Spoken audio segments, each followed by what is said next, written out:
Gloster Gladiator, Malta's last biplanes. At 06:45 hours on June 11, 1940, Flight Lieutenant George Burgess sits in the cockpit of a Gloster C Gladiator, serial number N5531, at RAF Hal Far on Malta. The engine, a Bristol Mercury radial producing 840 horsepower, idles rough. He's been sitting here for 20 minutes. His two wingmen, Squadron Leader Alan Charles Martin in N551 Tyne, and Flying Officer William James Woods in N552, wait on either side. The three aircraft constitute Malta's entire fighter defense. Below them, in the operations room, a telephone rings. The voice on the other end reports 10 aircraft approaching from the north. Bearing, Sicily. Distance, 40 miles. Closing fast. Burgess advances the throttle.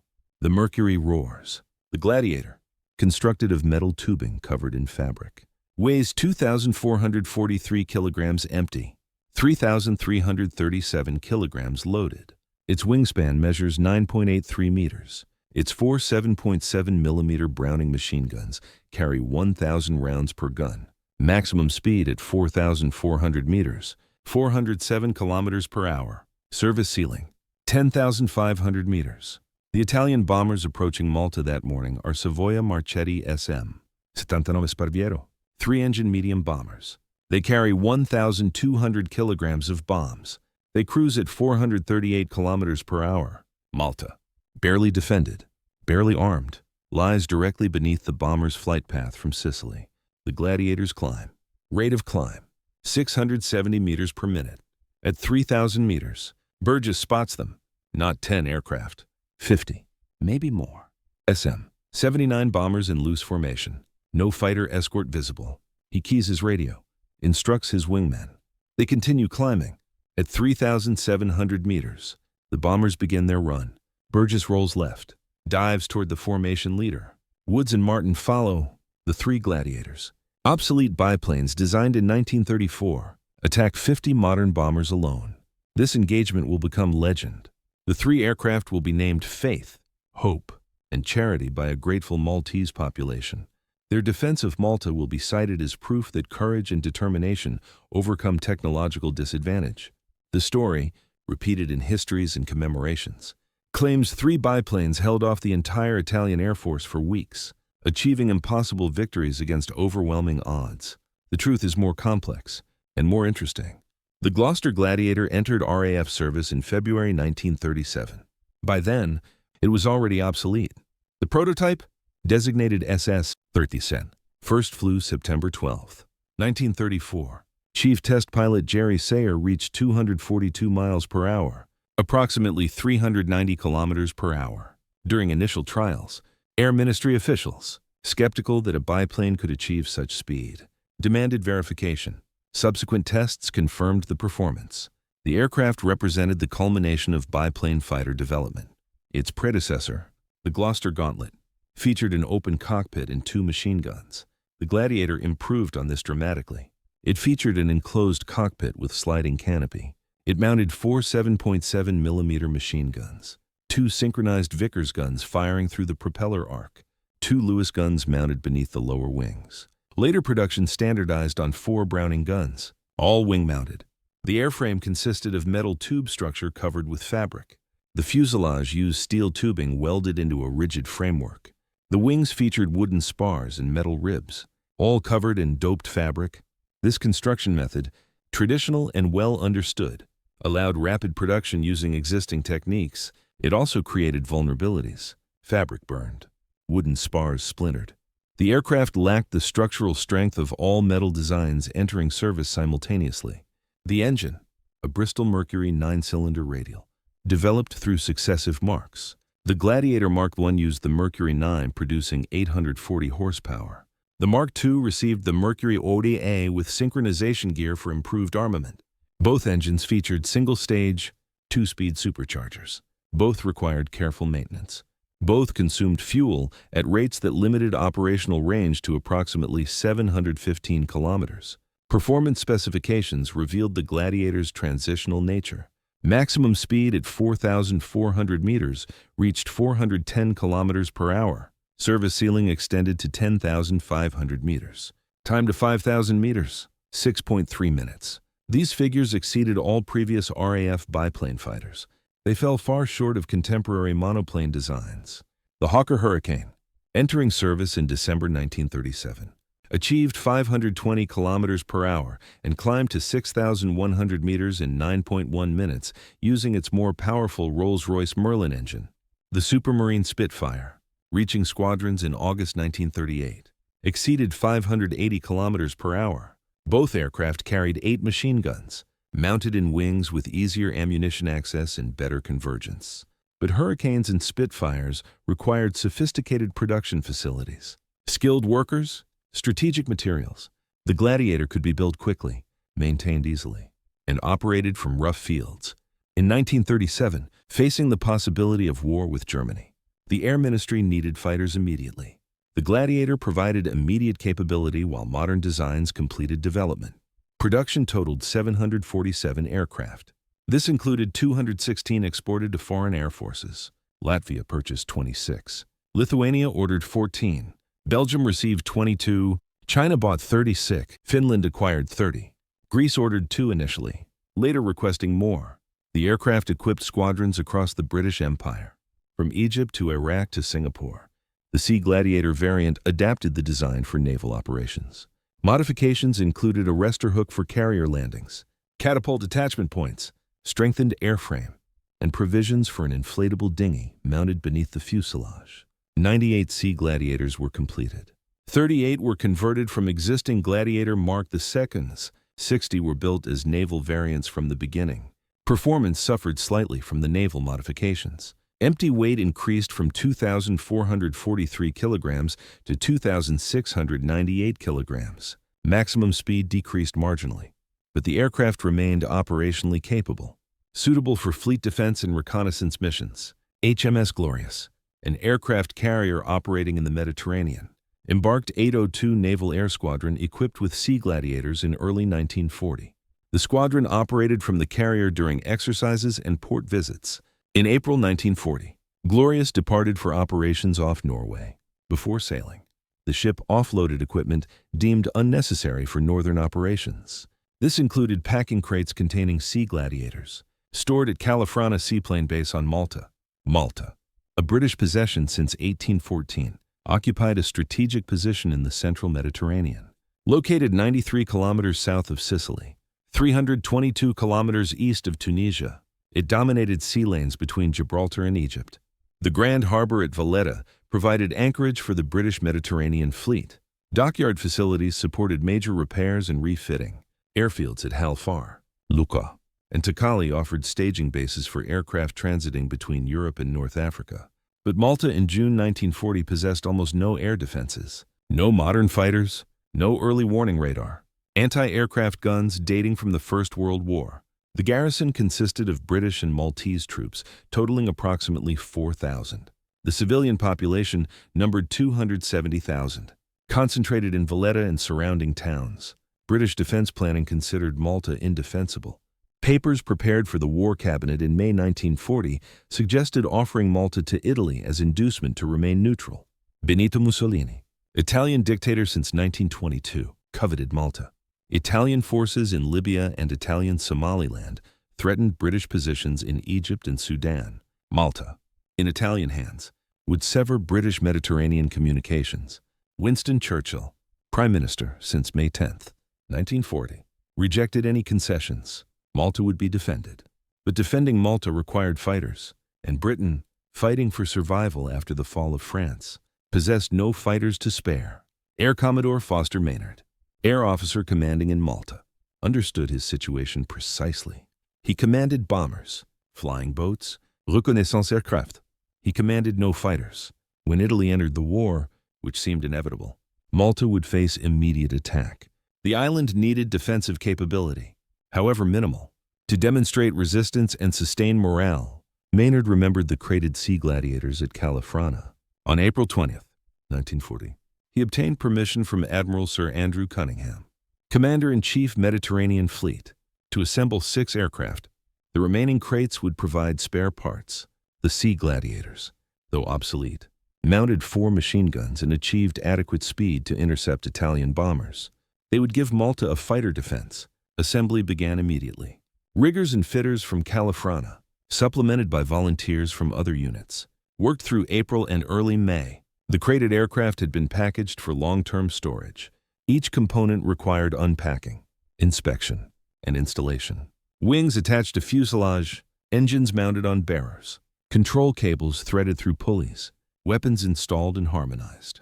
By early May, 6 Sea Gladiators were assembled. Serial numbers N5519, N559, N552, N524, N549, and N5531. Maynard now needed pilots. The call for volunteers went immediately to all RAF personnel on Malta. The response was immediate. Flight Lieutenant George Burgess volunteered first. Age 31, a flying boat pilot assigned as Maynard's aide-de-camp. Burgess had never flown fighters. He had logged extensive hours on Sunderland and Singapore flying boats, large multi-engine aircraft requiring different skills than single-seat fighters. But he could fly. That was sufficient. Squadron leader Alan Charles Martin, known as Jock Martin, volunteered second. Flying Officer William James Woods, called Timber Woods, followed. Flight Lieutenant Peter Graham Keeble, Flying Officer John Waters, and Flight Lieutenant Peter William Hartley completed the initial group. 6 pilots, 6 aircraft. Barely adequate. Training commenced immediately. Pilots flew circuits, practiced gunnery, rehearsed formation tactics. None had fighter experience.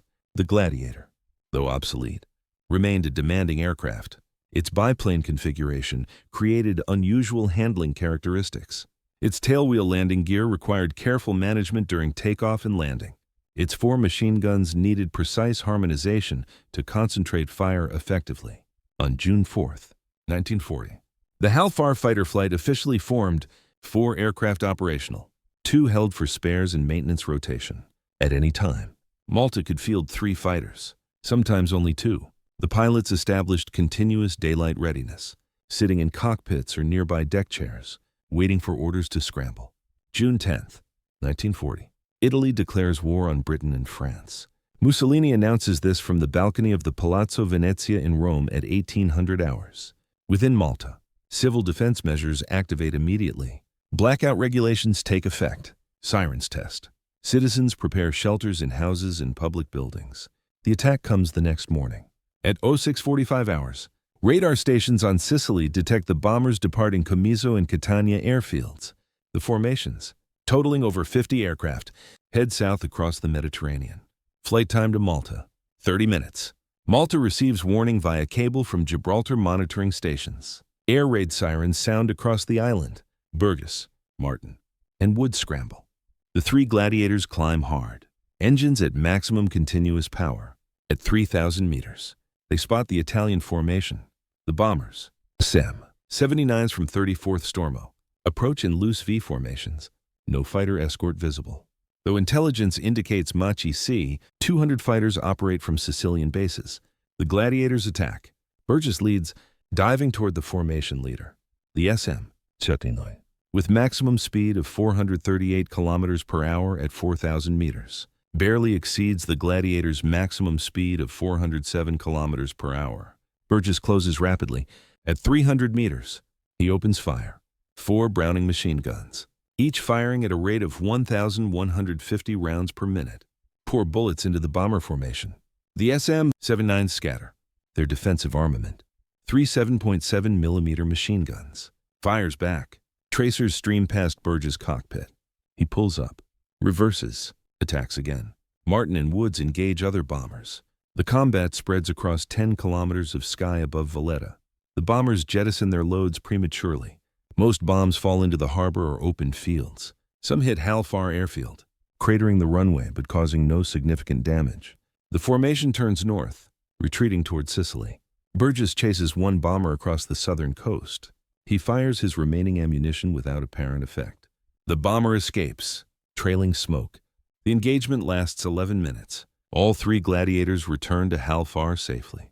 Ground crews rearm and refuel the aircraft immediately. The pilots stand by their cockpits, expecting further raids. The second attack comes at 1830 hours. 25 bombers, again SEM, 79s, approach from the northwest. 3 Gladiators scramble. The combat follows the same pattern. Gladiators attack. Bombers scatter. Bombs fall inaccurately. The formation retreats. No aircraft shot down on either side, though several bombers show damage. That evening, Berlin radio announces that the Regia Aeronautica has destroyed Malta's port installations and rendered the naval base inoperable. This proves wildly optimistic. Damage is minimal. No ships sunk. No major facilities destroyed. But the psychological impact is significant. Malta is under attack. Malta is fighting back. 3 tiny biplanes challenged 50 modern bombers and drove them off. The Maltese population, watching from rooftops and balconies, sees the Gladiators circling overhead. They see bombers turning away. They see bombs falling harmlessly into the sea. They conclude their fighters are winning. Morale, which might have collapsed under unopposed bombing, remains solid. The Gladiators, mere symbols of resistance, become symbols of hope. The raids continue daily. June 12th, 2 raids. 20 bombers total. June 13th, 1 raid. 15 bombers. June 14th, 3 raids. Over 40 bombers. The Gladiators scramble repeatedly. Sometimes all 3. Sometimes only 2 when maintenance grounds 1 aircraft. They intercept when possible. They harass when interception proves impossible. They demonstrate Malta is defended. But they shoot down nothing. This is the reality obscured by legend. During the first 10 days of Italian attacks, Gladiator pilots claim multiple victories. Flying Officer Woods, on June 11th, reports chasing a Machi C. 200 fighter into the sea after a 3-minute dogfight. He sees black smoke, assumes the enemy crashed. Italian records show the aircraft returned to base undamaged. The smoke came from the engine's hastily opened throttle during evasive maneuvers. Other claims prove equally optimistic. Burgess reports damaging several bombers. Probably true. Reports seeing bombers smoking and losing altitude. Certainly possible. Claims no confirmed kills. Honest assessment. The Gladiators lack the speed to catch retreating bombers and the firepower to down them with brief attacks. The 4 7.7mm machine guns deliver insufficient striking power against robust, well-defended targets. On June 16th, 9 Machi C. 200 fighters from 88th Squadriglia, 6th Gruppo, intercept a Gladiator over Malta. Italian pilots claim destroying it. No Gladiator is lost. The engagement probably involved either Hartley or Burgess, who both flew patrols that afternoon. Neither reported significant combat. Neither sustained damage requiring more than minor repairs. The pattern continues through mid-June. Daily raids. Daily interceptions. Claims and counterclaims. No confirmed victories either side. The Gladiators survive through luck and skill. Italian fighter pilots, expecting easy victories against obsolete biplanes, discover the Gladiator turns tightly and maintains surprising maneuverability. In turning combat, the biplane matches or exceeds the monoplane's performance. But turning combat requires equal starting conditions. Most encounters begin with Italian fighters diving from altitude, using speed and surprise. The Gladiators, always climbing to meet threats, rarely achieve advantageous positions. On June 21st, the situation changes. 2 Hawker Hurricanes land at Lucca, ferrying from France to Egypt. Maynard convinces their pilots to remain temporarily on Malta. 4 more Hurricanes arrive June 22nd. Malta now fields 7 modern fighters. The Gladiators, relegated to secondary status, continue operations, but no longer bear sole responsibility for defense. That same afternoon, June 22nd, a lone SM-79 from 216th Squadriglia approaches Malta on reconnaissance. Tenente Francesco Solimena pilots the aircraft. 2 Gladiators, flown by Burgess in N5519 and Woods in N5531, scramble at 1600 hours. Burgess recalls the engagement clearly. He and Woods climb hard, not maintaining close formation. Each pilot climbs at his aircraft's best rate, seeking maximum altitude before engaging. They spot the SM-79 at 3,000 meters, flying north after completing its reconnaissance run. Burgess positions above and ahead. Woods follows. The bomber flies directly beneath them. Woods attacks first, diving and firing a long burst. No visible result. Burgess attacks next, closing to 150 meters. He aims for the port engine. 4 machine guns concentrate fire. The engine erupts in flame. Then the starboard engine catches fire. The SM-79, trailing black smoke and flame, descends rapidly. The bomber crashes into the sea off Califrana. 2 crew members bail out before impact. The rest die when the aircraft explodes. HMS Diamond, A destroyer patrolling offshore recovers the two survivors. Tenente Solomena survives 1 hour in the water before rescue. Sottotenente Alfredo Balsamo floats for 8 hours before being found. Both become prisoners of war. This is Malta's first confirmed aerial victory. The bomber's wreckage, visible from shore, provides irrefutable proof. The Maltese population, watching from Slima and Valletta, erupts in celebration. Photographs of Burgess appear in newspapers. He becomes an instant hero. The Gladiators, proven capable of downing enemy aircraft, become symbols of Malta's determination. The next day, June 23rd, Italian bombers attack with stronger fighter escort. 2 Gladiators, Woods in N5531 and Burgess in N55, intercept. The combat develops into a swirling dogfight between Gladiators and Machi C. 200 fighters. Burgess shoots down one Machi, which crashes offshore. The pilot bails out and is captured. Woods damages another fighter but cannot confirm its destruction. During the engagement, Woods damages his Gladiator during landing, requiring repairs that keep it grounded for 2 days. These victories, achieved on consecutive days, establish the Gladiator's reputation. But they also reveal limitations. Both victories occurred against isolated targets. The SM-79 on June 22nd flew alone, without fighter escort. The Machi C-200 on June 23rd became separated from its formation during the dogfight, against properly escorted formations. The Gladiators struggle to achieve killing positions, and the Gladiators are fragile. On June 21st, Squadron Leader Martin crashes N5522 during takeoff while scrambling to intercept a raid. The aircraft is written off. Martin suffers no injuries, but Malta loses 1/4 of its Gladiator's strength. Later that day, Hartley crashes N5524 during landing. Also written off. Within hours, Malta's Gladiator force decreases from 6 aircraft to 4. Squadron Leader Arthur Edward Lukes, Command Engineering Officer, assesses the damage. Both crashed aircraft sustained major structural damage, but Luke sees an opportunity. N5522's rear fuselage is destroyed, but forward fuselage and wings remain intact. N5524's forward fuselage is crushed, but rear fuselage and tail assembly are undamaged. Luke's orders his crew to build 1 aircraft from the 2 wrecks. Workers cut away damaged sections, join serviceable components, fabricate new parts where necessary. After 4 days' work, N5524 returns to service. It is a hybrid, assembled from 2 corpses. Through July, the Gladiators continue operations alongside increasing numbers of hurricanes. The biplane is fly when hurricanes are unavailable due to maintenance or battle damage. They fly reconnaissance missions, testing air raid warning systems, providing target practice for anti-aircraft gunners. They remain ready for combat but increasingly function as stopgaps. On July 31st, the Gladiators fly their final major combat mission. At 09:45 hours, a lone SAM-79 reconnaissance aircraft approaches Malta escorted by 9 Fiat CR-42 biplane fighters from 23rd Gruppo. The CR-42, Italy's premier biplane fighter, mounts 2 12.7mm Breda Safat machine guns. Maximum speed, 440 km per hour at 5,000 meters. Climb rate, 687 meters per minute. The CR-42 represents the pinnacle of biplane fighter design, superior in some respects to the Gladiator. 3 Gladiators scramble. Flying Officer Peter Hartley in N55 Flying Officer Frederick Taylor in N5529, and Flying Officer Woods in N5520. They climb to 6,000 meters, positioning between the Italian formation and Malta. The CR-42, flying top cover for the SM-79, intercept the Gladiators before they can attack the bomber. The ensuing combat develops into a classic biplane dogfight.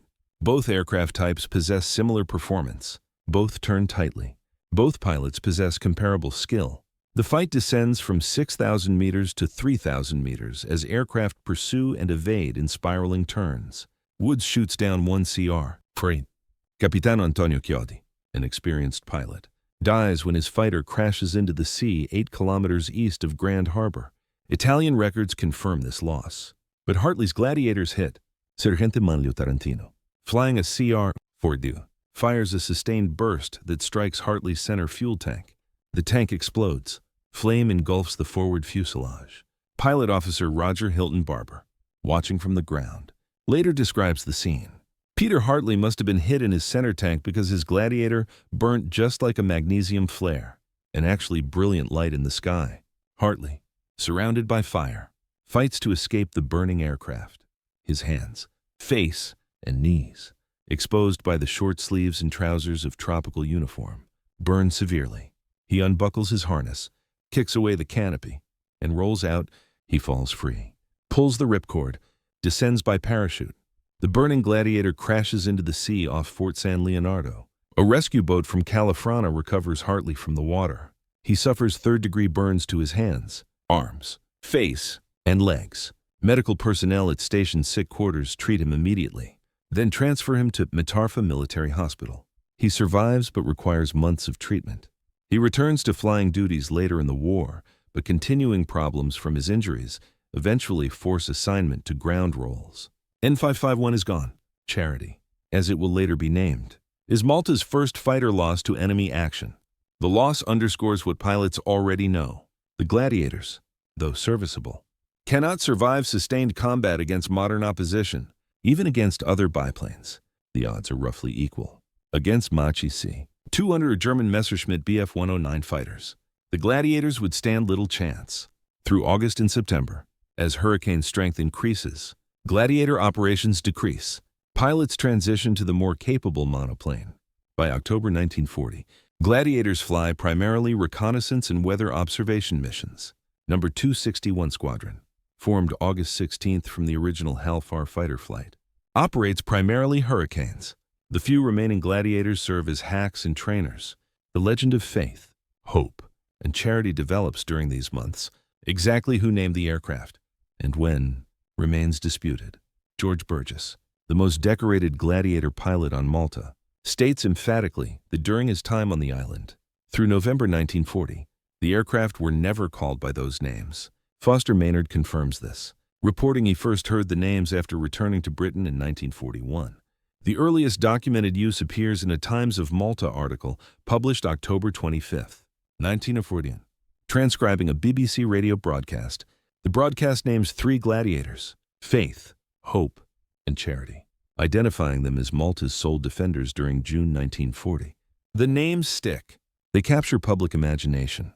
They symbolize Malta's courage against overwhelming odds. But the historical record contradicts the legend in several respects. First, more than 3 Gladiators operated from Malta. At least 6 flew operationally between June and October 1940. Others remained crated for spares. Second, the 3 aircraft supposedly named Faith, Hope, and Charity, serial numbers N5519, N55 and N5531, were not the only aircraft consistently airborne. Pilots flew whichever aircraft was serviceable. On many days, the 3 operational aircraft included N55FU-2, N5524, or N5529. Third, the Gladiators did not hold off the entire Italian Air Force alone. Within 2 weeks, hurricanes arrived. By early July, Malta fielded more hurricanes than Gladiators. The biplanes continued operations, but no longer bore primary responsibility for defense. Fourth, the victory tally, while impressive given the circumstances, was modest. Confirmed kills totaled approximately 4 aircraft during June and July. Claims exceeded 20. The difference between claims and confirmed kills reflects the fog of war, optimistic assessment, and genuine difficulty confirming victories when combat occurs over water.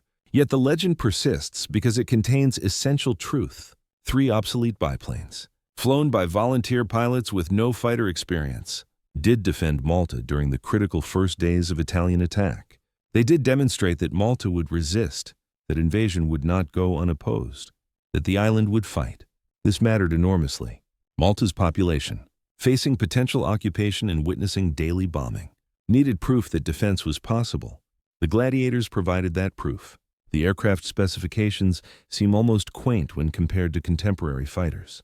Wingspan, 9.83 meters. Length, 8.36 meters.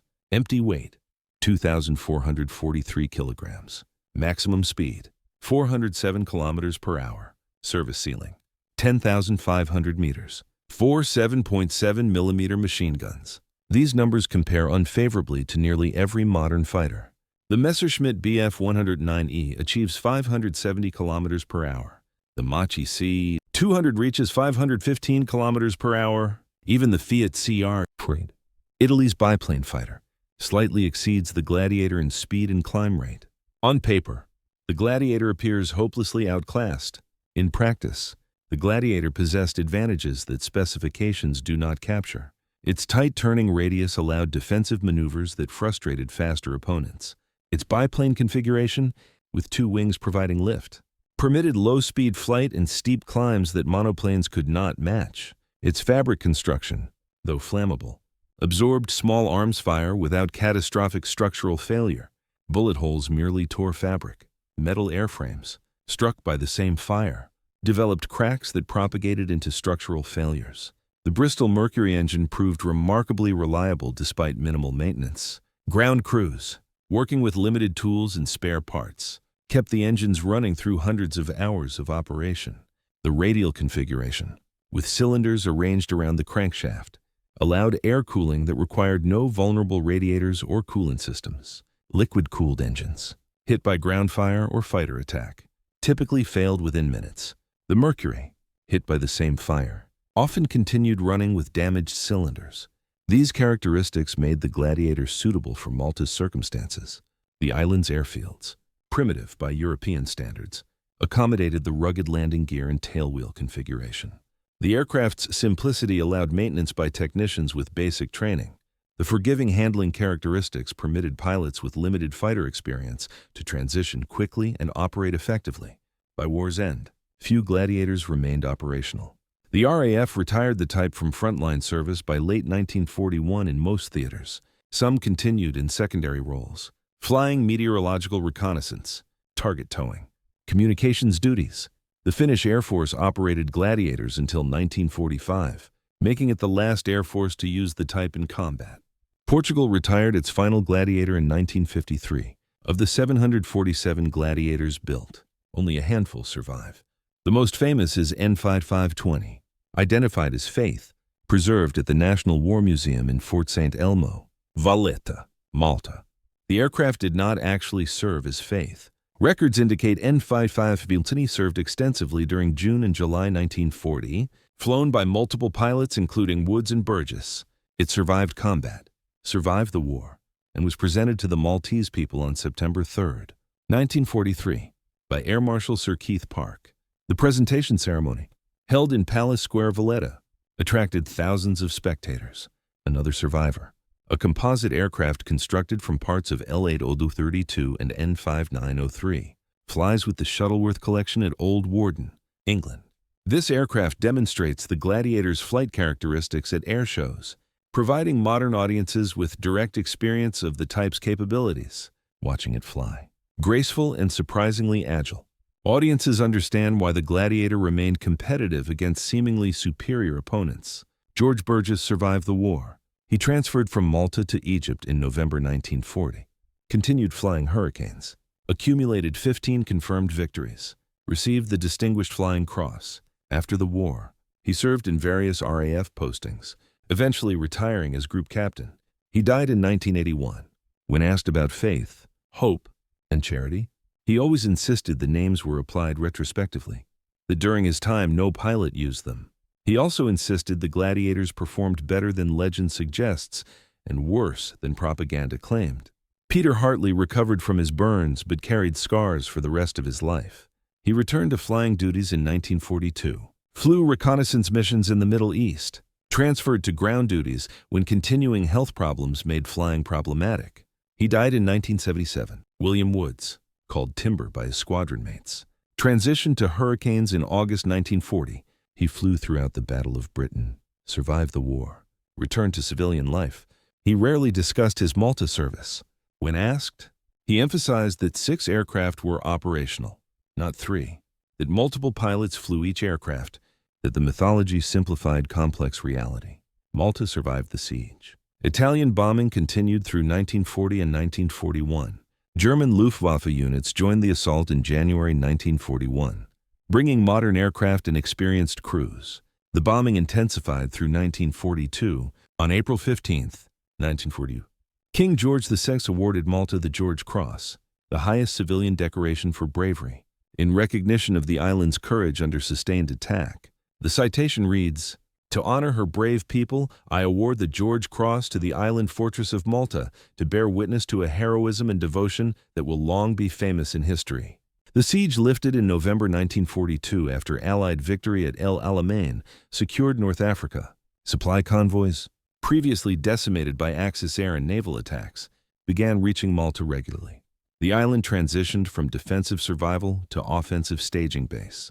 Aircraft operating from Malta supported the invasion of Sicily in July 1943 and subsequent Italian campaigns. In total, Malta endured 3,340 air raids over 2.5 years. Approximately 1,500 Maltese civilians died. Over 2,000 British and Commonwealth servicemen were killed. The island received more concentrated bombing per square kilometer than any other location during World War II, including London and Dresden. The Gladiators' role in this story occupies a brief period, from June 11th to the end of July 1940, approximately 7 weeks. The biplane fighters provided Malta's primary aerial defense. They flew over 300 sorties. They claimed over 20 enemy aircraft destroyed. They lost 1 aircraft in combat, several in accidents. By August, hurricanes and later Spitfires had largely replaced them. Yet those 7 weeks mattered disproportionately. The initial raids, unopposed, might have broken Maltese morale. The population, witnessing bombing without visible defense, might have demanded surrender or accommodation. Instead, they watched 3 biplanes climb to meet 50 bombers. They watched the bombers scatter and flee. They concluded resistance was possible. This conclusion, based partly on reality and partly on optimistic interpretation, sustained Malta through years of bombardment. The Gladiators became symbols precisely because they were inadequate yet successful. They demonstrated that perfect equipment was unnecessary, that courage and determination mattered more than specifications, that defense required only the will to resist. This is both inspiring and misleading. The Gladiators succeeded partially through skill and partially through luck. Italian bombing, while frequent, lacked the intensity and precision of later Luftwaffe attacks. Italian fighters, though modern, were not employed aggressively in fighter sweeps to clear Malta's defenders. Italian tactics prioritized bomber protection over offensive fighter operations. This allowed the Gladiators to survive and occasionally succeed. Against later German attacks, the Gladiators would have been slaughtered. Messerschmitt Bf 109 fighters, flown by experienced pilots using aggressive tactics, would have destroyed the biplanes within days. The Gladiators avoided this fate only because hurricanes arrived before German forces committed to Malta operations.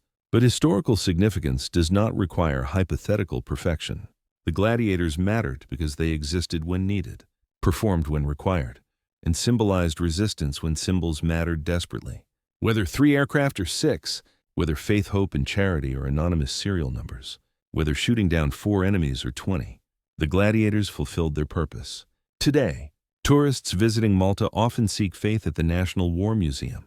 They photograph the elderly biplane, its fabric surface weathered but intact, its propeller still, its guns empty. They read placards explaining its history. They learn about June 1940, about the 3 pilots who scrambled that first morning, about the odds they faced and somehow survived. The story they read simplifies complex reality. It claims 3 aircraft when 6 existed. It names faith, hope, and charity when those names were applied later. It suggests impossible victories against overwhelming odds when actual combat was more ambiguous. Yet the story captures essential truth. Malta was defended by obsolete aircraft and courageous pilots who refused to accept inevitable defeat. In an era of precision-guided munitions and stealth technology, the Gladiator seems impossibly primitive. Fabric-covered wings, open cockpit variants still flying when the war began, machine guns requiring manual reloading. Yet this primitive aircraft defended Malta when nothing else could. It fought because fighting was necessary. It survived because survival mattered. It succeeded, by the only measure that truly counts, in giving Malta time to prepare for battles yet to come. The mythology surrounding faith, hope, and charity will persist. Historians will continue documenting the actual number of aircraft, the actual sequence of events, the actual combat record. Their corrections matter. Accuracy serves truth. But the essential story remains unchanged. When Malta needed defenders, volunteers stepped forward. When Malta needed fighters, Mechanics assembled them from crates. When Malta needed hope, 3 biplanes climbed into morning sky and attacked 50 bombers. This happened. The details may be embellished. The core truth is not. George Burgess, interviewed decades after the war, summarized his Malta service simply. We had 3 aircraft operational at any time, sometimes only 2. We flew whenever raiders approached. We did our best. That is all anyone can do. His modesty conceals courage that sustained an island under siege. The Gladiators, obsolete biplanes flying obsolete missions against modern opponents, gave Malta what it needed most desperately. Not invincibility, not guaranteed victory, just proof that defense was possible, that resistance had meaning, that someone would fight back. That proof, delivered through 7 weeks of combat by volunteer pilots in aging aircraft, changed history. Malta did not surrender. Malta endured. And when the siege finally lifted, when Allied forces advanced from Egypt across North Africa, when Sicily fell and Italy sued for peace, Malta's survival contributed directly to victory. The Gladiators, forgotten by most historians, ignored in most operational summaries, overshadowed by hurricanes and Spitfires that later defended the island, achieved something those superior aircraft never could. They fought alone, when no reinforcements existed, when survival seemed impossible, when anyone watching would have understood immediate surrender. They fought anyway. The aircraft performed as designed. The pilots performed beyond expectation. Malta survived. Sometimes that is enough.